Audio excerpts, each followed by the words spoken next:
జై శ్రీమన్నారాయణ. అందరికీ నమస్తే. నేను మీ Simhadri. Welcome back to Shivaratri vlog అనమాట. ఈరోజు మేము వరంగల్లో, నా వర్క్ సంగతి చాలామంది తెలిసి ఉంటుంది. నేను వరంగల్లో వర్క్ పర్పస్ మీద వరంగల్లో ఉంటున్నాను ప్రజెంట్. అయితే వరంగల్కి దగ్గర ఉన్న కాళేశ్వరం అనే ఒక శివాలయానికి మేము మా కుటుంబం అంతా, అంటే మాతో పాటు 20 మంది వర్కర్స్తో పాటు అందరం కలిసి కాళేశ్వరం శివాలయానికి వెళ్ళడం జరిగింది. అక్కడ త్రివేణి సంగమంలో ఉదయాన్నే స్నానం చేశాము.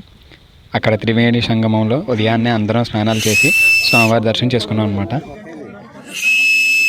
అన్ఎక్స్పెక్టెడ్గా ఈ గోదావరి నదిలో త్రివేణి సంగమంలో స్నానం చేయడం అనేది చాలా ఆనందదాయకంగా ఉంది. ఇప్పుడు ఇన్నేళ్లలో ఏ రోజు కూడా శివరాత్రికి నేను గోదావరి నదిలో స్నానం చేయలేదు. ఆ తర్వాత దర్శనానికి చాలా టైం పడుతుందని చెప్పేసి ముందుగా టిఫిన్ చేసేసాం అందరం కలిసి. టిఫిన్ చేసి అప్పుడు 100 రూపీస్ దర్శనంలో వెళ్ళాము. స్వామివారి దర్శనం చాలా అద్భుతంగా జరిగింది. ఇది వచ్చేసి అక్కడ కళ్యాణం అనమాట. ఆ తర్వాత లడ్డు ప్రసాదం తీసుకొని కాసేపు తిరునాళ్ళు అవన్నీ తిరిగి క్షేమంగా ఇంటికి వచ్చేసాం అనమాట. ఈ ఏడాది మా శివరాత్రి ఇలా జరిగింది. మీ శివరాత్రి ఎలా జరిగింది కామెంట్ సెక్షన్లో కామెంట్ చేయండి.